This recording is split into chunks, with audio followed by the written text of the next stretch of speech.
While in Nauvoo, we visited the printing shop where they printed the times and seasons. And we learned a few interesting things about printing that give us meaning to some of the phrases we use today. For example, in these cases, were kept the little letters that you assemble to make type, to make a type for printing. And in the bottom case, where the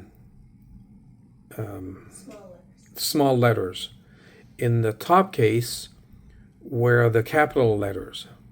So this is called the lowercase, and this is called the uppercase.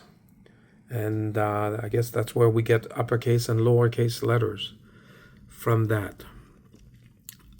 Some of the other things that we learned is that up here are the little things that they use, to make something look nice or add, a little bit of fanciness to their typing. And so they were pre-made pieces that would do those shapes. And they're called dingbats. So they actually told us that if somebody calls you a dingbat, it actually is, it's a compliment. It's not a derogatory term, because dingbats were to make things look nice. Some of the other things that we learned were this little frame here is where you would put a group of letters to make a small, like a small article or a small piece of the newspaper. And in order, once you had all the letters together, you would put little pieces of metal, and then they had, you can see it there, there's something that presses all that stuff together so that it's nice and steady, and it's straight, and it's compact. And the piece that they use to straighten all that up is something that you tighten, and it's called coining. It's called coining. So the term coining a phrase comes from the printing term, where if they put a phrase together and then they coin it to make it so that it's straight and all the letters all stick together. And then from there you would put the letters into this metal frame, which is called a chase. And you would assemble them in after they were coined together and pressed together, you would assemble them, and that gives you your page.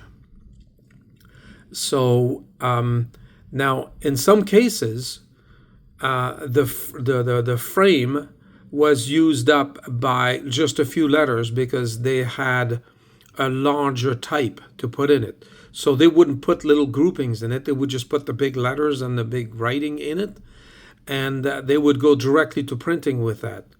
So the phrase "cutting to the chase" comes from that.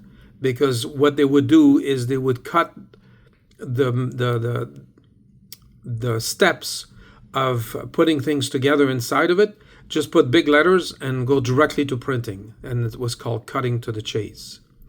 The other thing we learned, and you won't see it very well there, is that if they made some printing that was going to be repeated a lot of times, like pamphlets or directions to something, or like the things we pick up that are handouts that are used for months by a company or something like that.